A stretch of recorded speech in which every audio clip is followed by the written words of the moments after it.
वंदे मातरम विद्यार्थी मित्रों, Oxford school of science ની અંદર આપનું હાર્દિક સ્વાગત છે। હવે આજે આપણે ધોરણ 12 શ્રેણિક અને નિશ્ચય આ બંને સાથે પણ થોડું ઘણું તમે ભણી ગયેલા છો, છતાં ફરી વખત થોડું રિવિઝન થાય માટે પહેલેથી આપણે શ્રેણિક ચેપ્ટર જોઈએ તો ચેપ્ટર નંબર 3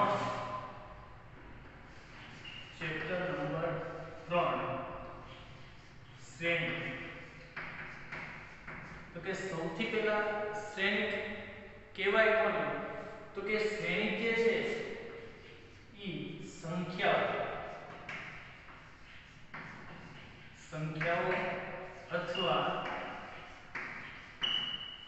વિધેયોની ચોરસ કે લંબચોરસ ગોઠવણી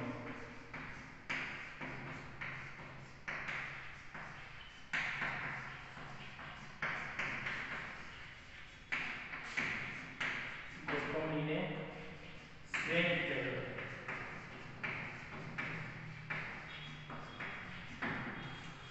जो संख्याओनी चौरस के लंबचौरस गोठवणीने श्रेणी कहेवाय। હવે ચોરસ પણ હોઈ શકે, લંબચોરસ પણ હોઈ શકે, એટલે ચોરસ કે લંબચોરસ ગોઠવણી હોય તો એને આપણે શ્રેણી કહીશું। હવે ધારો કે એક બાજુ તમારા સબ્જેક્ટ લખેલા છે, એક બાજુ તમારા રોલ નંબર લખેલા છે, એ તમારા માર્ક્સ ધારો કે પહેલા નંબરે ફિઝિક્સ માં આટલા, કેમિસ્ટ્રી માં આટલા, મેથ્સ માં આટલા, એ એક પ્રકારની ગોઠવણી થઈ, એને આપણે શ્રેણી કહીશું। એટલે ચોરસ અથવા તો લંબચોરસ જેને ગોઠવણી હોય એને શ્રેણી કહેવાય। ઉદાહરણ તરીકે અહીંયા આવી રીતે આપેલું હોય, અહીંયા રોલ નંબર આપેલા છે, અહીંયા સબ્જેક્ટ આપેલા છે, ધારો કે ફિઝિક્સ, કેમિસ્ટ્રી, મેથ્સ, ધારો કે રોલ નંબર 1 છે, ફિઝિક્સ માં 90 માર્ક્સ છે, 92 છે, 95 છે, રોલ નંબર 2 છે, 88 છે, 87 છે, 90 છે। તો આ જે ગોઠવણી થાય ને એને શ્રેણિક। શ્રેણિકનું કોઈ મૂલ્ય હોતું નથી। શ્રેણિક એટલે ફક્ત અને ફક્ત ગોઠવણી છે, ચોરસ અથવા તો લંબચોરસ ગોઠવણી છે, એનું કોઈ મૂલ્ય હોતું નથી। હવે આ બધું તો તમે ભણી ગયેલા છો એટલે ખાલી એમને સમજાઈ દઉં। હવે આની અંદર શ્રેણિકોની કક્ષા, હવે શ્રેણિકોની કક્ષા, તો કે કક્ષા કોને કહેવાય? તો કે જેમાં ધારો કે m હાર અને n સ્તંભ હોય, આડું હોય એને હાર કહેવાય, ઊભું હોય એને સ્તંભ કહેવાય। જેમાં m હાર અને n સ્તંભ હોય તેવા શ્રેણિકની કક્ષા m ક્રોસ n કહેવાય। એટલે કક્ષા લખવામાં ખાસ ધ્યાન રાખવાનું, પ્રથમ છે એ હંમેશા હારની સંખ્યા બતાવે, બીજું છે એ હંમેશા સ્તંભની સંખ્યા બતાવે। પહેલું છે હંમેશા હારની સંખ્યા બતાવે, બીજું છે હંમેશા સ્તંભની સંખ્યા બતાવે। હવે એવી જ રીતે a i j આવી રીતે આપેલું હોય a i j, એટલે આ ઘટકોની સંખ્યા બતાવે। એની અંદર જ્યાં i બરાબર છે ને એ હંમેશા હાર બતાવે અને j બરાબર છે એ હંમેશા સ્તંભ બતાવે। i છે એ હંમેશા હાર બતાવે અને j છે એ હંમેશા સ્તંભ બતાવે। તો હવે આની અંદર ધારો કે આપણે એક આવો શ્રેણિક લઈ લઈએ, a બરાબર અહીંયા 2 3 -1 1 4 0 2 1 આવો એક શ્રેણિક લીધો। તો આ શ્રેણિકની કક્ષા કેટલી થાય? તો કે હાર કેટલી છે? આ પહેલી હાર, આ બીજી હાર, બે હાર છે અને સ્તંભ કેટલા છે? 1 2 3 અને 4। તો આ શ્રેણિકની કક્ષા 2/4 છે। શ્રેણિકની કક્ષા કેટલી થાય? 2/4। બે હાર છે એટલે 4 સ્તંભ છે। એના ઘટકો તમારે આના લખવા હોય ને તો આના ઘટકો તમે આવી રીતે લખીએ। આ પહેલો ઘટક છે એટલે પહેલી હાર છે અને પહેલો સ્તંભ છે, a11। આ પહેલી હાર, બીજો સ્તંભ a12। પહેલો ઘટક છે હંમેશા હાર બતાવે, બીજો ઘટક છે હંમેશા સ્તંભ બતાવે। આ જે છે a13 આ ઘટક છે એ 1 4 એવી રીતે આ બીજી આર છે ને પહેલો સ્તંભ છે એટલે a21 a22 a23 અને a24 એટલે જો એ i છે જ્યાં i છે એ સ્તંભ બતાવે અને જે છે i છે એ r બતાવે જે છે એ સ્તંભ બતાવે એટલે આ ક્રમશઃ લખતા જાવ એ 1 1 પ્રથમ r અને પ્રથમ સ્તંભ પ્રથમ r અને દ્વિતીય સ્તંભ પ્રથમ r અને તૃતીય સ્તંભ એવી રીતે તમે આને લખી શકો હવે શ્રેણિકના થોડાક પ્રકાર છે એ પ્રકાર આપણે જોઈએ પેલા કક્ષા માટે જોઈ લઈએ ધારો કે કક્ષા આવી રીતે હોય a બરાબર 2 3 3 1 4 3 આવી રીતે હોય તો આ શ્રેણિકની કક્ષા કેટલી થાય કેટલી r છે આની અંદર 1 2 3 3 r છે સ્તંભ કેટલા છે 1 અને 2 તો 3/2 આ શ્રેણિકની કક્ષા કેટલી થાય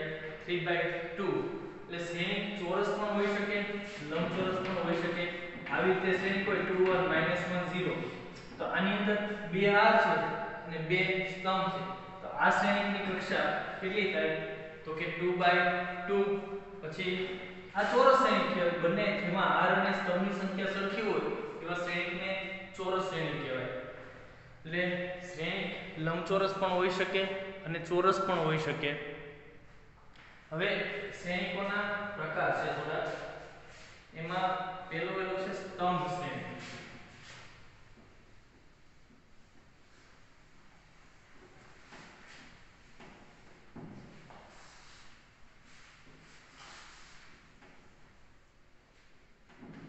જો બહુ ટૂંકમાં વ્યાખ્યા લખેલી છે કેમ કે આ બધું તમે ભણેલા છો સ્તંભ શ્રેણિક કે સ્તંભ શ્રેણિક કોને કહેવાય કે જેમાં એક જ સ્તંભ હોય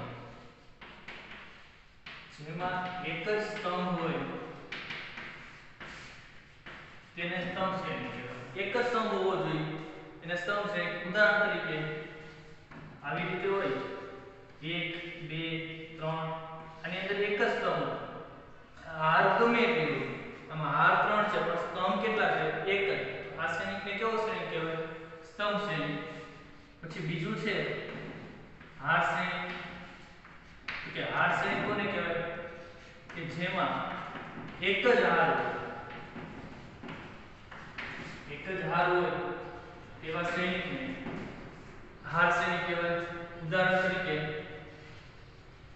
આવી રીતે હોય 1 0 -1 તો આની અંદર એક જ હાર છે તો આને કેવો શ્રેણિક કહેવાય સ્તંભ શ્રેણિક આની કક્ષા તમારે લખવી હોય તો 3 હાર છે અને એક સ્તંભ છે સ્તંભ શ્રેણિક એટલે એક જ સ્તંભ છે આની અંદર તો સ્તંભ શ્રેણિક કહેવાય અને એક હાર છે અને 3 સ્તંભ છે એટલે 1/3 કક્ષાનો થાય આની અંદર એક જ હાર છે એટલે આને કેવો કહેવાય હાર શ્રેણિક કહેવાય એટલે આ સ્તંભ શ્રેણિક છે હાર શ્રેણિક છે પછી આની અંદર ચોરસ શ્રેણિક તો ચોરસ શ્રેણિક હમણાં તમને કીધું તેમ ચોરસ શ્રેણિક કોને કહેવાય ચોરસ શ્રેણિક કે જેમાં i બરાબર j અથવા તો જેમાં m બરાબર n પણ લખી શકાય જેની અંદર હાર બરાબર સ્તંભ જેમાં હાર અને સ્તંભની સંખ્યા સમાન હોય તેવા શ્રેણિકને કેવું કહેવાય ચોરસ શ્રેણિક એટલે હાર અને સ્તંભ બંનેની સંખ્યા કેવી આવી જોઈએ સમાન આવે તો એને કેવું કહેવાય ચોરસ શ્રેણિક કહેવાય એટલે આખી પૂરેપૂરી વ્યાખ્યા નથી લખતો ટૂંકમાં જેમાં હાર અને સ્તંભની સંખ્યા સમાન હોય એને ચોરસ શ્રેણિક કહેવાય અથવા તો કે જેની કક્ષા n ક્રોસ n હોય જેની કક્ષા n ક્રોસ n જેટલી હાર હોય એટલા સ્તંભ હોય એને કેવું શ્રેણિક કહેવાય ચોરસ શ્રેણિક કહેવાય પછી છે વિકર્ણ શ્રેણિક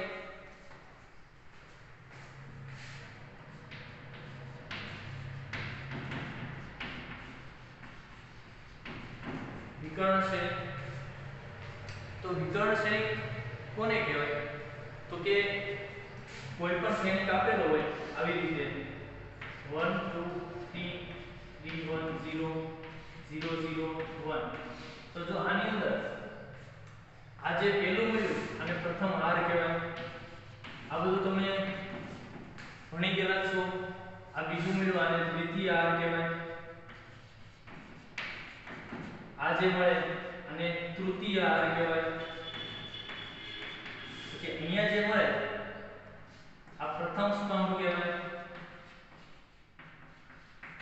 આ જે છે એ દ્વિતીય સ્તંભ કહેવાય, આ જે બિંદુ એને તૃતીય સ્તંભ કહેવાય. પછી અહીંયા જે મળે ને આ આટલું અહીંયા આ છે, આને અગ્ર વિકર્ણ કહેવાય, આને અગ્ર વિકર્ણ કહેવાય. પછી આ સાઈડ જે આટલું મળે અહીંયાથી અહીંયા, તો કે આને પ્રતિ વિકર્ણ. પશ્વ વિકર્ણ નો કહેવાય, અગ્ર વિકર્ણ તો આ કીધું હોય તો કે આ પશ્વ વિકર્ણ, આ બાયોલોજી નથી, આ મેથ્સ છે, તો આને પ્રતિ વિકર્ણ કહેવાય. આ અગ્ર વિકર્ણના ઘટકો થાય બધા અને આ પ્રતિ વિકર્ણના ઘટકો. એટલે હવે આની અંદર વિકર્ણ શ્રેણી કોને કહેવાય? તો કે આટલું ખાસ યાદ રાખજો, પ્રથમ આ, દ્વિતીય આ, તૃતીય આ, પ્રથમ સ્તંભ, દ્વિતીય સ્તંભ, તૃતીય સ્તંભ. આ જે છે એને અગ્ર વિકર્ણના ઘટક કહેવાય અને અહીંયા જે મળે આ એને પ્રતિ વિકર્ણના ઘટક કહેવાય. તો કે હવે વિકર્ણ શ્રેણી કોને કહેવાય? તો કે અગ્ર વિકર્ણના ઘટકો સિવાયના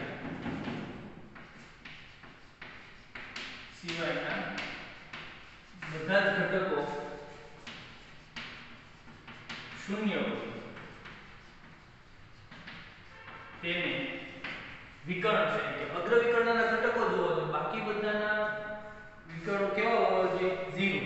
ઉદાહરણ તરીકે 2/2 લઈ લઈએ, 2/2 માટે લઈ લઈએ તો ધારો કે આવી રીતે હોય -1 0 0 2, તો આ અગ્ર વિકર્ણ કહેવાય. તો અગ્ર વિકર્ણના સિવાયના બધા ઘટકો કેવા હોવા જોઈએ? શૂન્ય હોય. તો આને શું કહેવાય? વિકર્ણ શ્રેણી. અથવા તો 3/3 માં લઈ લઈએ, આવી રીતે -1 0 0 0 2 0 0 0 4. તો જો આમાં અગ્ર વિકર્ણ આ કહેવાય, અગ્ર વિકર્ણ સિવાયના બધા ઘટકો કેવા છે? 0. તો આને શું કહેવાય? વિકર્ણ શ્રેણી. એને સંકેતમાં, આને સંકેતમાં કદાચ લખવું હોય તમારે તો DIAG, ડાયાગોનલ મેટ્રિક્સ કહેવાય. સંકેતમાં DIAG, પછી આવી રીતે કૌંસ -1 2 4 અને આવી રીતે પણ લખી શકાય. એટલે ડાયાગોનલ -1 2 4, એટલે આને આવી રીતે લખો અથવા તો આવી રીતે. બંનેનો મતલબ કેવો થાય? સેમ જ થાય, બંનેનો મતલબ સરખો જ થાય. આવી રીતે લખો કે આવી રીતે લખો, બંને વિકર્ણ શ્રેણીક જ છે.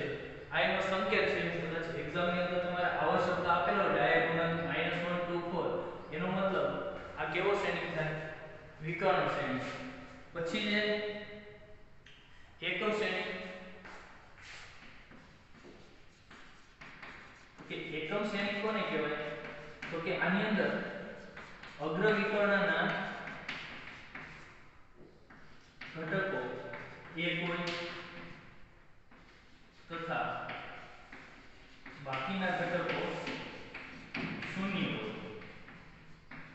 અગ્ર વિકર્ણના ઘટકો એક હોય, બાકીના કેવા હોય? શૂન્ય હોય. તો એકમ શ્રેણી છે એને સંકેતમાં I વડે દર્શાવે છે. એકમ શ્રેણીને સંકેતમાં I વડે દર્શાવે. જો 2/2 શ્રેણીક આપેલો હોય તો એમાં I બરાબર 1 0 0 1 લેવાય, અથવા તો 3/3 આપેલું હોય તો ત્યાં I બરાબર તમારે 1 0 0 0 1 0 અને 0 0 1 આ તમારે લેવું પડે. એટલે જો એકમ શ્રેણીક છે એ તમારે આવી રીતે લેવાનું. 3/3 આપેલું હોય તો તમારે I બરાબર આવી રીતે 1 0 0 0 1 0 અને 0 0 1 આવી રીતે તમારે લેવાનું છે. હવે ક્યારેક તમારે આવા સંકેત ન પણ આપેલા હોય, ખાલી I આપેલું હોય તો જો 2/2 હોય તો તમારે આ લેવાનું, 3/3 હોય તો આ લેવાનું, અથવા તો આને I2 તમને આપેલું છે, આને I3 આપેલું છે. ન પણ આપેલું હોય, ખાલી I આપેલું હોય તો શ્રેણીકની કક્ષા જોવાની આપણે. જો 2/2 હોય તો આ લેવાનું, 3/3 હોય તો તમારે આ લેવાનું. એટલે આટલા શ્રેણીકોના પ્રકાર છે. પછી જે શૂન્ય શ્રેણી, શૂન્ય શ્રેણી તો કોને કહેવાય તો કે જેના બધા ઘટકો 0 0 હોય એટલે શૂન્ય શ્રેણી કહેવાય એટલે એ તમારે કઈ જરૂર નથી અધિ શ્રેણી છે એની પણ તમારે કઈ જરૂર પડે નહીં એટલે એ તમને આવડે એવું છે ટૂંકમાં એમને આવડી જાય એટલે એની વ્યાખ્યા લગાવતો નથી પછી એક છે શ્રેણીકોની સમાનતા તો શ્રેણીકોની સમાનતા કોને કહેવાય તો કે કોઈ પણ બે શ્રેણી વચ્ચે બરાબર આપેલું હોય અનુરૂપ ઘટકો સમાન હોય કક્ષા સમાન હોવી જોઈએ એને શ્રેણીકોની સમાનતા કહેવાય એ દાખલા તમારા આવશે ત્યારે હું શીખવાડીશ એટલે એમાં એટલું બધું કઈ લાગુ છે નહીં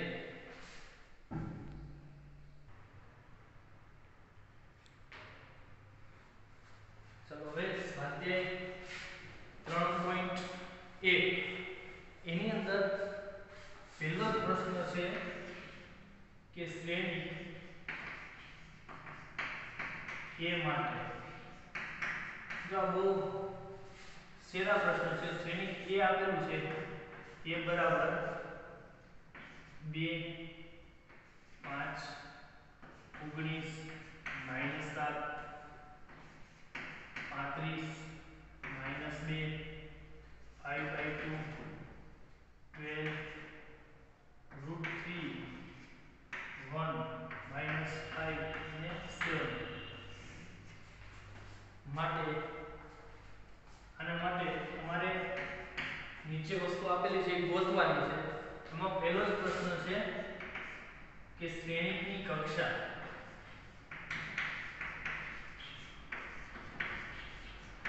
તો શ્રેણીની કક્ષા કેટલી થાય તો કે હંમેશા હાર તમારે હંમેશા પહેલા જ લખવાની સ્તંભ હંમેશા પછી તો આની અંદર હાર કેટલી છે 1 2 અને 3 એટલે 3 હાર છે અને સ્તંભ 1 2 3 અને 4 તો આની કક્ષા કેટલી થાય 3/4 પછી બીજો સવાલ છે આના ઘટકોની સંખ્યા તો આના ઘટકોની સંખ્યા કેટલી હોય કક્ષાનો ગુણાકાર કરો એટલે તમારા ઘટકોની સંખ્યા મળી જાય એટલે કુલ આની અંદર કેટલા ઘટકો છે તો 4 તેરી 12 કુલ ઘટકોની સંખ્યા કેટલી થાય આની અંદર 12 પછી એની અંદર ત્રીજો પ્રશ્ન છે એની અંદર તમારે આ વસ્તુ મેળવવાની છે a13 એ ઘટક મેળવવાનું છે a13 એટલે એનો મતલબ પહેલી હાર હોવી જોઈએ અને ત્રીજો સ્તંભ પહેલી હાર અને ત્રીજો સ્તંભ કેટલો જવાબ આવશે 19 પહેલી હાર હોવી જોઈએ અને ત્રીજો સ્તંભ હોવો જોઈએ એટલે 19 પછી a21 એટલે એનો મતલબ પહેલા હાર બતાવે પછી સ્તંભ એટલે બીજી હાર હોવી જોઈએ પહેલો સ્તંભ એટલે એ કેટલો હશે કે 35 પછી a33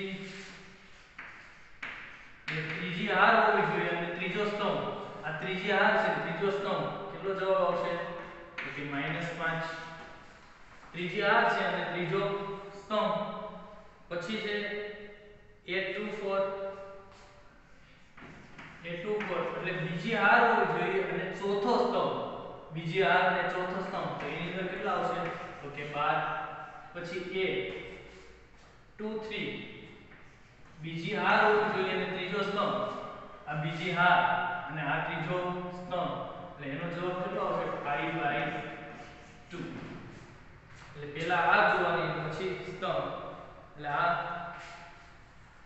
પહેલો દાખલો હતો તમારો તો બીજો દાખલો છે જો કોઈ શ્રેણીકને 24 ઘટકો છે શ્રેણીકને કેટલા આપેલા છે 24 ઘટકો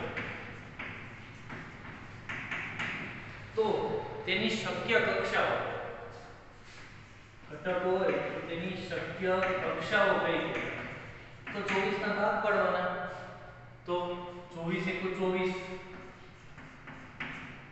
24 ગુણ્યા 1 એટલે 24 હાર હોય એક સ્તંભ હોય અથવા તો 1 ગુણ્યા 24 પણ હોઈ શકે એક હાર અને 24 સ્તંભ હોય અથવા તો 8 તેરી 24 અથવા તો 3 હાર અને 8 સ્તંભ હોય પછી 6 ચોક 24 6 ગુણ્યા 4 હોઈ શકે 4 ગુણ્યા 6 હોઈ શકે 12 દુ 24 12 ગુણ્યા 2 હોય 2 ગુણ્યા 12 હોય તો એ કેટલી શક્યતાઓ કક્ષાઓ શક્ય બને 8 પછી એની અંદર બીજો પ્રશ્ન છે, જો 13 ઘટકો હોય તો શક્ય કક્ષાઓ, જો એની અંદર 13 ઘટકો હોય કુલ, તો શક્ય કક્ષાઓ એની અંદર બે જ વસ્તુ થાય, 13 એકુ 13 અને 1 ગુણ્યા 13, કેમ કે 13 છે એ અવિભાજ્ય સંખ્યા છે.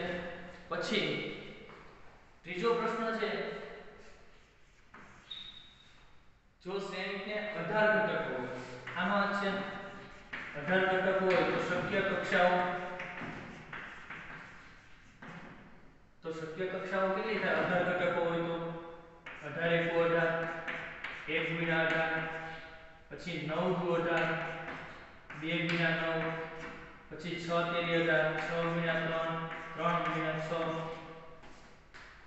પછી બસ આટલા આવ્યો જ પડશે એમાં. પછી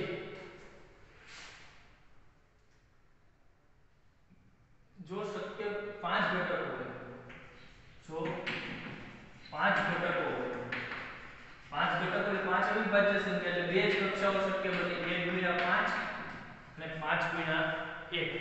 જો એની કક્ષાઓ 5 ઘટકો હોય છે એની અંદર, તેમાં બે જ કક્ષાઓ શક્ય બને, 5 ગુણ્યા 1 અને 1 ગુણ્યા 5. એટલે આ તમારો ત્રીજો દાખલો હતો. હવે જે છે ચોથો દાખલો, પેલા લખી નાખો.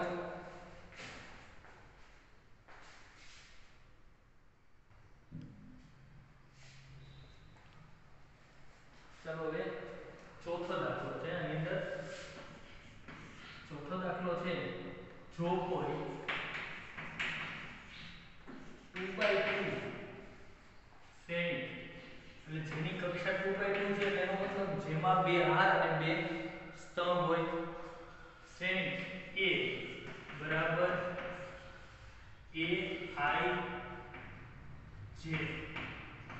AIJ ના સભ્યો, એની અંદર પહેલો દાખલો છે, સભ્યો થી મળે તો A મેળવો, એની રચના કરો. એ શ્રેણી A તમારે ગોતવાનું છે.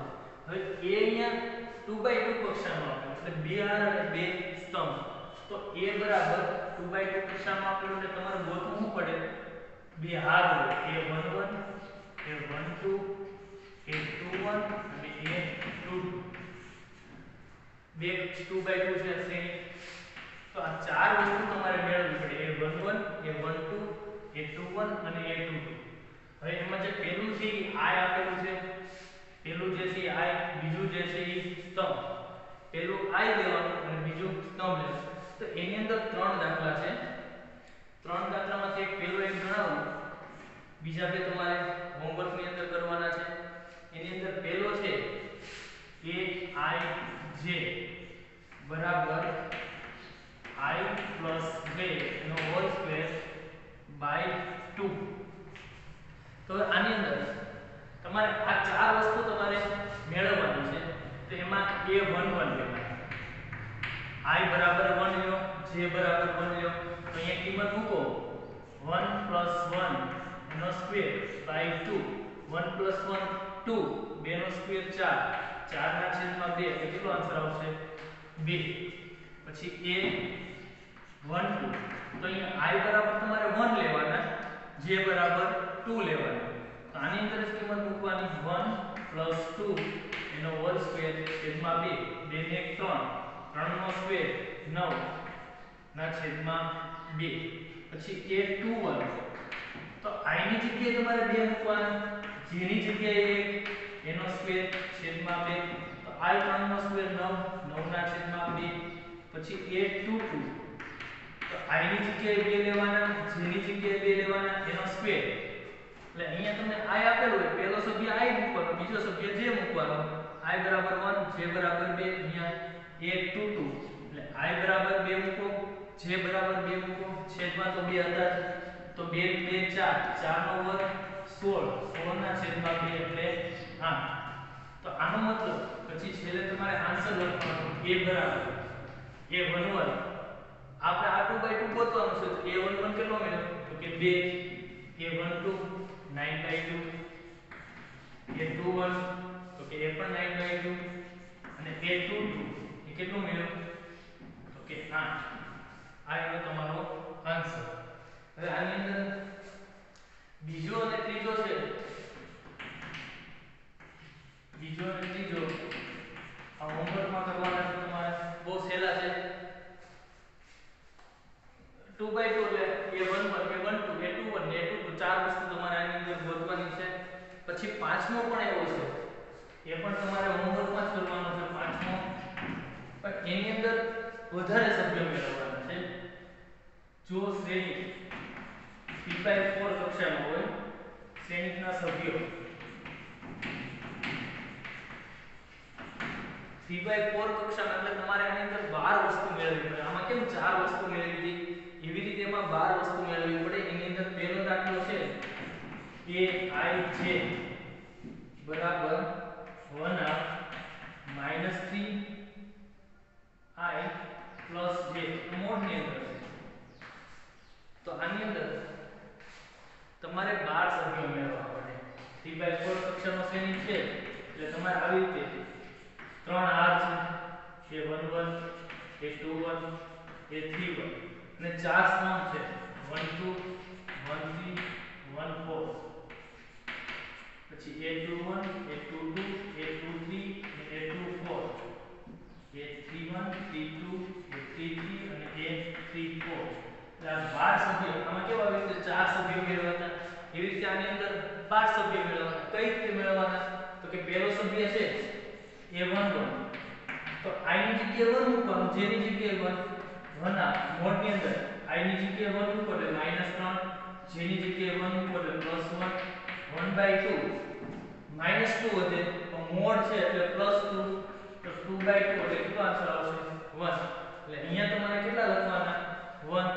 પછી એવી રીતે તમારે a12 13 i ની જગ્યાએ 1 મૂકવાનું, j ની જગ્યાએ 2 મૂકવાનું 13 i ની જગ્યાએ 1 j ની જગ્યાએ 2. એવી રીતે તમારા 12 સભ્યો મેળવવાના છે. એટલે પાંચમાનો પહેલો અને બીજો દાખલો છે એ પણ તમારે હોમવર્ક ની અંદર કરવાનો છે. બહુ સહેલા દાખલા છે, ખાલી તમારે i અને j ની જગ્યાએ આ કિંમત મેળવવાની, પણ આની અંદર 12 કિંમત તમારે મેળવવી પડશે કેમ કે 3/4 અક્ષર શ્રેણી આપેલો છે. એટલે આટલું તમારે જાતે ગણવાનું છે. લખી નાખો.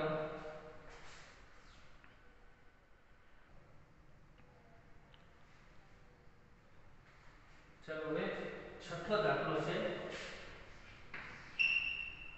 નીચેના સમીકરણોમાંથી x y અને z મેળવો. x y અને z ની કિંમત મેળવવાની છે. એમાં પહેલો દાખલો છે 4 3 x 5 equal to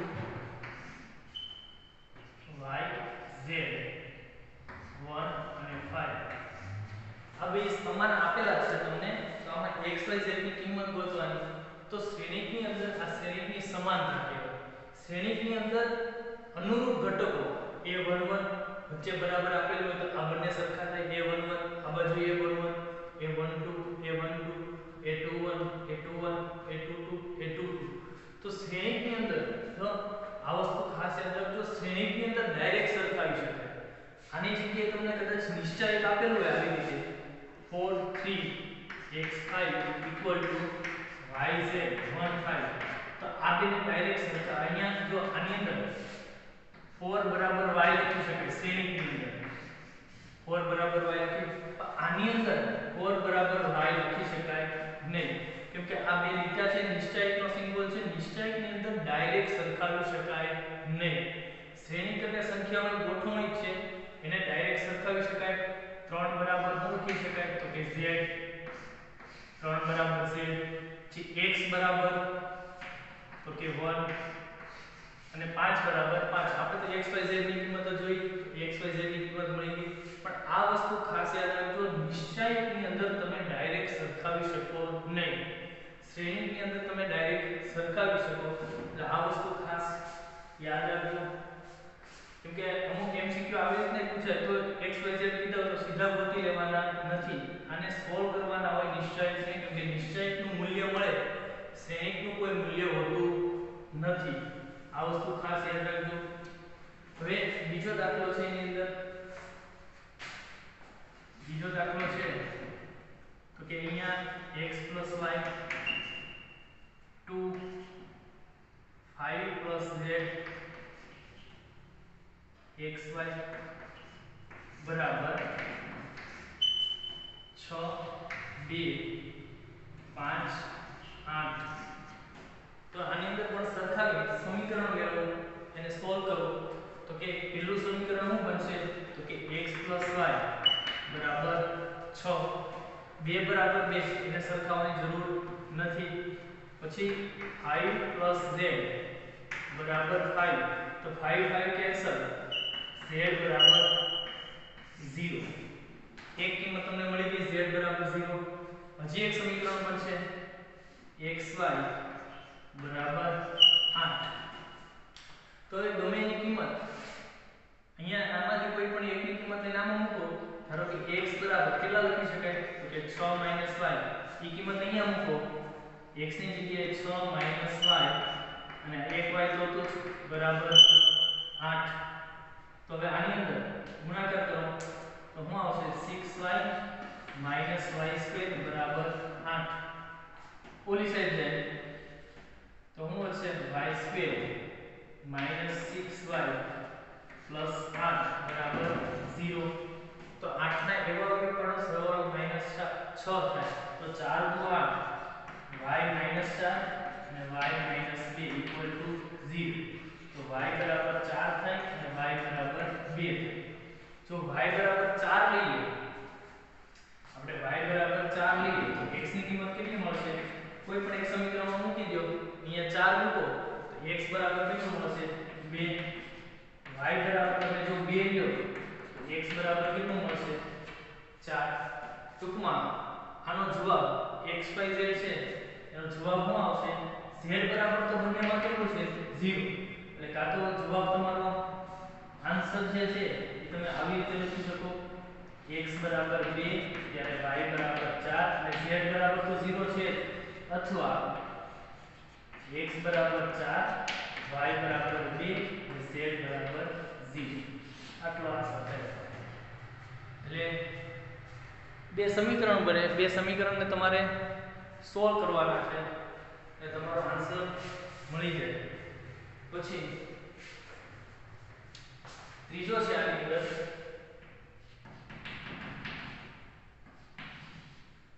x + y + z x + z y + z equal to 9 5 અને 7. તો આની અંદર પણ સમીકરણ બનાવીને સોલ્વ કરો એટલે તમારો આન્સર મળી જાય. સમીકરણ બનાવો x + y + z equal to 9 અને સમીકરણ નંબર 1 આપો x + z બરાબર 5, સમીકરણ નંબર 2 y + z બરાબર 7, સમીકરણ નંબર 3. તો અહીંયા તમે કિંમત મૂકી દો. ધારો કે y + z ની કિંમત અહીંયા મૂકો, y + z ની કિંમત સમીકરણ 1 માં મૂકો તો શું લખી શકાય x y + z ની કિંમત તો કે 7 બરાબર 9. તો x બરાબર કેટલા આવશે 2. x ની કિંમત 2 મળી ગઈ. પછી x + z ની કિંમત આમાં મૂકો, x + z ની કિંમત સમીકરણ 1 માં મૂકો તો અહીંયા શું આવશે 5. x + z બરાબર કેટલા થાય તો કે 5 બરાબર 9. તો y બરાબર કેટલા આવશે 4.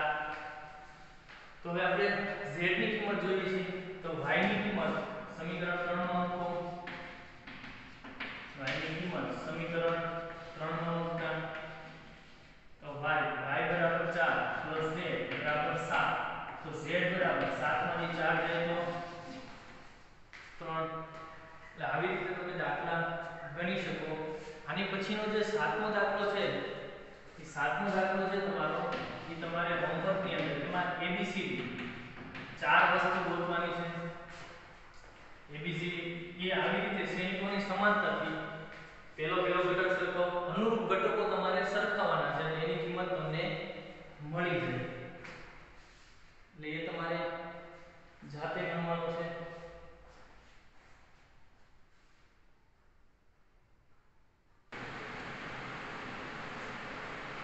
ચલો હવે આઠમો એમસીક્યુ છે. a બરાબર ai છે. m ક્રોસ n ચોરસ શ્રેણિક.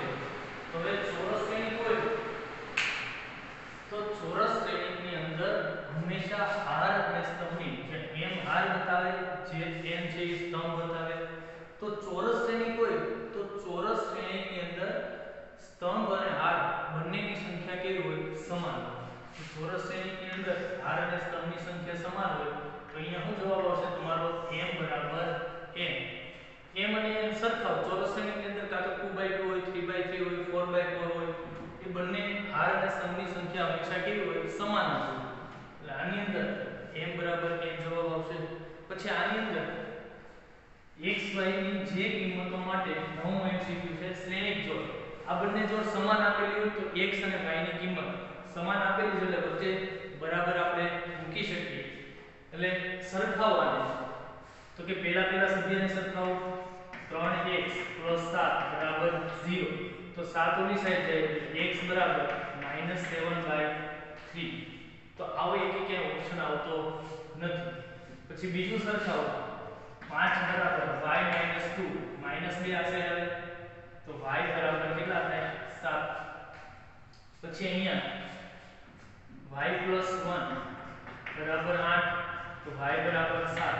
જો y ની કિંમત ઉકેલ હોય ને, ઉકેલમાં કિંમત હંમેશા સમાન જ આવવી જોઈએ. તો અહીંયા y ની કિંમત કેવી આવી છે? 7 7 છે, બરોબર છે. અહીંયા 2 - 3x બરાબર 4. તો 4 આ સાઈડ આવે એટલે -2 બરાબર 3x. તો અહીંયા x બરાબર -2/3. તો અહીંયા x બરાબર -7/3 આવ્યું અને અહીંયા -2/3. y માટે આ બરોબર છે, y ની કિંમત 7 છે એટલે આ ઓપ્શન કદાચ આવી શકે. પણ x ની કિંમત અલગ અલગ હોઈ શકે નહીં. x અને y ની કિંમત હંમેશા સમાનતા છે શ્રેણિકોની, એક જ કિંમત હોઈ શકે. આવી ડબલ કિંમત હોઈ શકે નહીં. એટલે એનો મતલબ આની અંદર શું જવાબ આવશે? શોધવું શક્ય નથી. કેમ કે જો અહીંયા બંને જગ્યાએ x ની કિંમત સમાન આપી હોત તો આપણે કોઈ પણ એક ઓપ્શન લખી શકીએ. પણ x ની કિંમત અલગ આવે છે એટલે આ બંને કિંમત સરખી આવતી નથી. જો બંને કિંમત સરખી આવતી હોત તો તમારે કદાચ ઓપ્શનમાં જવાબ આવત. પણ એકેય સરખી આવતી નથી. y ની કિંમત ભલે સરખી મળી જાય પણ x ની જો સરખી મળે, કેમ કે કિંમત ગોતવાની છે એટલે એક જ કિંમત હોય, શ્રેણિકોની સમાનતા છે એટલે કિંમત x ની પણ એક જ હોય અને y ની પણ એક જ હોય તો જ બે શ્રેણિકો સમાન થાય, બાકી થાય નહીં. આમાં x ની કિંમત અલગ આવે એટલે આ ઓપ્શન કયો આવશે? મેળવવું શક્ય નથી. એટલે આ વસ્તુ તમે ખાસ ધ્યાન રાખજો. અને x ની ડબલ કિંમત છે એટલા માટે આનો જવાબ લખી શકીએ નહીં. પછી જે છેલ્લો એમસીક્યુ છે 10મો એમસીક્યુ કે પ્રત્યેક ઘટક 0 અથવા 1 તેવા 3/3 કક્ષાવાળા શ્રેણિકોની સંખ્યા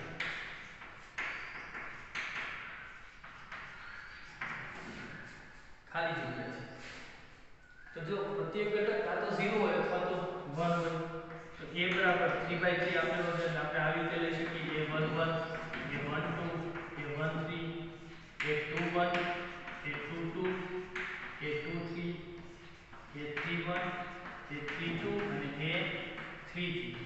હવે પ્રત્યેક ઘટક કાં તો 0 હોવો જોઈએ અથવા તો 1 હોવો જોઈએ, એ સિવાય એકે લેવાનું નથી. તો હવે આપણે ક્રમચય સંચય ભણી ગયા હતા 11મા ધોરણની અંદર. તો a11 ની ગોઠવણી કેટલી રીતે થાય? કાં તો 0 હોય અથવા તો 1 હોય એટલે બે રીતે થાય. એવી રીતે a12 ની ગોઠવણી બે રીતે થાય. એવી રીતે છેલ્લો સભ્ય છે a33 ની ગોઠવણી પણ કેટલી રીતે કરી શકીએ? બે રીતે. તો કુલ ગોઠવણી, કુલ કેટલા ઘટકો છે? 2 × 2 × 2 × 2 9 વખત એટલે 2 ની 9 ઘાત. તો 2 ની 9 ઘાત છે કેટલો આન્સર આવશે? 512. 12 એટલે ઉદાહરણ તરીકે કોઈ પણ ઘટક કાં તો 0 હોય અથવા તો 1 હોય, અહીંયા કાં તો 0 મૂકો અથવા તો 1, અહીંયા 0 અથવા તો 1, અહીંયા 0 અથવા તો 1, એટલે એવા કુલ 512 શ્રેણી. તો 3/3 શ્રેણી છે, ખાલી 0 અને 1 લખવાથી 512 અલગ અલગ પ્રકારના શ્રેણી બને. અહીંયા 0 મૂકો, બાકી બધી જગ્યાએ 1 મૂકો, અહીંયા 0 મૂકો, બાકી બધી જગ્યાએ 1 મૂકો, આ બે જગ્યાએ 1 મૂકો, બાકી બધી 0 મૂકો, એટલે આવા કુલ કેટલા શ્રેણીકો બને? 512. એટલે પહેલા સભ્યની ગોઠવણી કાં તો 0 આવશે અથવા તો 1, અહીંયા 0 અથવા તો 1, અહીંયા 0 અથવા તો 1, એવી રીતે કુલ 9 ઘટકો છે એટલે 2 ની 9 ઘાત, 2 ની 9 ઘાત એટલે 512. તો હવે અહીંયા આપણે સ્વાધ્યાય 3.1 અહીંયા પૂરું કરીએ છીએ. હવે નેક્સ્ટ લેક્ચરની અંદર આપણે સ્વાધ્યાય 3.2 એના દાખલા ગણશું. જો આ બંને ચેપ્ટર છે શ્રેણિક અને નિશ્ચય, પૂરેપૂરા માર્ક્સ આવેલા છે, એક પણ માર્ક્સ આની અંદર ઘટ થાય નથી. બે સહેલા ચેપ્ટર છે, રિવિઝનનો સમય પણ તમને આની અંદર વધારે મળશે, એટલે આની અંદર વ્યવસ્થિત રિવિઝન કરી નાખજો. આ બધા તમે ભણી ગયેલા છો પણ ફક્ત ને ફક્ત રિવિઝન માટે જ છે, એટલે રિવિઝન આનું વ્યવસ્થિત કરી લેજો.